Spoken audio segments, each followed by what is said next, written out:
मेरे हिसाब से सभी चीज़ प्री प्लान की गई हुई है बड़े बड़े इन्वेस्टर्स की।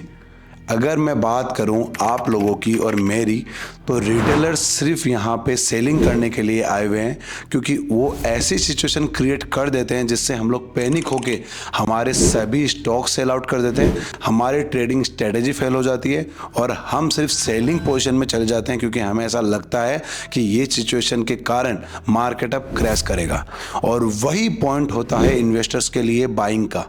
और इसी चीज़ को मैं आगे स्टेप बाय स्टेप आपको सिखाऊंगा कि कैसे हम बड़े इन्वेस्टर्स को फॉलो अप करके बड़ा अमाउंट निकाल सकते हैं ट्रेडिंग से। अब मैं एग्जांपल के साथ आपको चीज़ें बताना स्टार्ट करूंगा, तो गौर से देखिएगा चीज़ों को। पहला एग्जांपल जो मैं आपको दूंगा, रिसेंटली इंडिया और पाकिस्तान में वॉर हुआ था, जिसमें हम देख सकते थे मंडे से लेकर फ्राइडे तक वॉर चला। क्या सभी को नहीं पता था ये कि मंडे से लेकर फ्राइडे तक अगर वॉर चलेगा तो बहुत ज़्यादा सैनिक या बहुत सारे लोग पैनिक होंगे, और पैनिक होने के कारण मार्केट क्रैश भी होगा और मार्केट में सेलिंग भी आएगी, और यहाँ तक लोग मर भी रहे थे, लेकिन बड़े इन्वेस्टर्स को उनसे कोई फ़र्क नहीं पड़ता है। फ़र्क सिर्फ एक चीज़ का पड़ेगा, उन्हें पैसों का। तो पैसे वो कब कमाएंगे? जब आप जैसे लोग और मेरे जैसे लोग पैनिक होकर सेलिंग करेंगे और हमें लगेगा वॉर के कारण मार्केट और नीचे जाएगा और नीचे जाएगा और नीचे जाएगा, और मार्केट को हम लोग सिर्फ सेलिंग साइड देखेंगे। उसी टाइम में बड़े इन्वेस्टर्स की एंट्री होगी और इन्वेस्टर्स बाइंग तरफ मार्केट देखेंगे और एन मोमेंट पे आप लोगों को पागल बना के पैसा बनाएंगे। अब हम बात करेंगे पाकिस्तान और इंडिया के वॉर की। फ्राइडे एग्जैक्टली जब मार्केट क्लोज हुआ, उसके अगले दिन ही 24 घंटे के बाद ट्रम्प सर का आना और ये अनाउंस करना कि सीज फायर का उल्लंघन कोई भी नेशन नहीं करेगा, ना कि पाकिस्तान करेगा ना ही इंडिया करेगा। क्या उन्हें मंडे से फ्राइडे तक ये नहीं दिख रहा था कि बहुत ज़्यादा वॉर चल रहा है और उसमें शहीद हो रहे हैं सोल्जर्स? लेकिन उन्होंने ऐसा नहीं किया।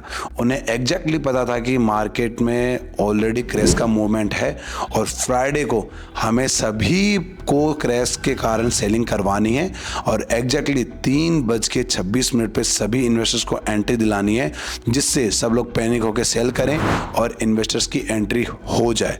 एग्जैक्टली सैटरडे रात को आए ट्रम्प सर और उन्होंने अनाउंस किया कि सीज फायर का उल्लंघन कोई नहीं करेगा, और उसके कारण अब सभी को पता लग गया था कि मंडे को मार्केट बाइंग साइड में जाना ही जाना है, क्योंकि सीज फायर का उल्लंघन नहीं होगा तो चीज़ें वापस नॉर्मल हो जाएगी और वापस मार्केट उसी तरह से चलेगा।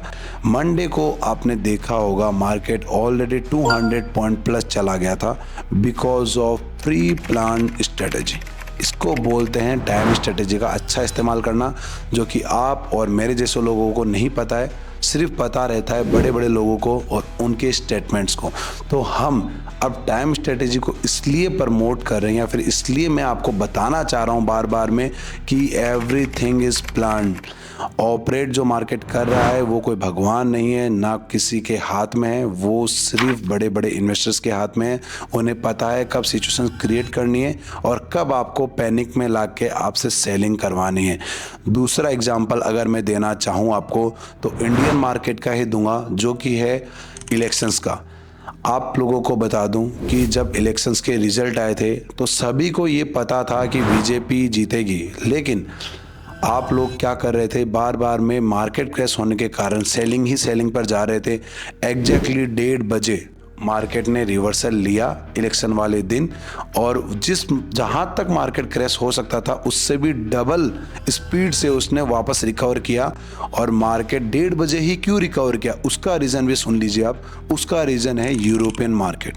यूरोपियन मार्केट जैसे 12:30 बजे खुला, बड़े बड़े इन्वेस्टर्स को एंट्री मिली और इन्वेस्टर्स ने 1 घंटे के दौरान पूरी पोजीशंस बना के मार्केट को पैनिक करके एग्जैक्टली 1:30 बजे वापस मार्केट को रिकवर किया। और गोल्ड और बीटीसी और यूरो यूएसडी, ये जो पेयर्स बता रहा हूँ मैं, इनको मैं जब से देखता आ रहा हूँ तो मेरे हिसाब से 1:30 बजे वाला मोमेंट सबसे अच्छा रहता है मार्केट के लिए। अगर मैं ग्लोबल मार्केट को कोरिलेट करने लगा हूँ इंडियन मार्केट से, तब मुझे पता लगने लगा कि टाइम स्ट्रेटजी के अकॉर्डिंग कौन से टाइम ही आपका एग्जैक्ट मोमेंट आने वाला है। और 1:30 बजे उन्होंने रिवर्सल लेके पूरा इंडियन मार्केट रिकवर कर दिया। और आप देख सकते हैं जब 1:30 बजे बाद में रिकवर करना मार्केट स्टार्ट हुआ, तब वो रुका तक नहीं और डायरेक्टली 2 से 3 हज़ार पॉइंट रिकवर कर चुका था। तो इसलिए मैं आप लोगों को समझाने आया हूँ कि जो मेरी अगली क्लास या फिर अगला वीडियो आएगा वो प्रॉपरली एक टूल्स के ऊपर आएगा। उस टूल को हम लोग डायरेक्टली कोरिलेट करेंगे टाइम स्ट्रेटेजी से, और उसके बाद में हम सीखेंगे कि कैसे एक पर्टिकुलर टाइम पे हम ट्रेड करके हमारा अच्छा भला अमाउंट बना सकते हैं। और उस स्ट्रेटेजी पे फोकस करेंगे तो हमें पूरे दिन ट्रेडिंग करने की ज़रूरत नहीं है, सिर्फ हमें स्टेप बाय स्टेप सिर्फ इन्वेस्टर्स को फॉलो करना है, और जो कि मैं आपको सिखाऊंगा। लेकिन आप लोगों को अगर ये टूल्स सीखना है मेरे साथ, तो मुझे कमेंट बॉक्स में टूल्स का कमेंट आने चाहिए, जिससे मैं आप लोगों की हेल्प कर सकूं, जिससे मुझे ये लगे कि आप सभी लोग इंटरेस्टेड हैं।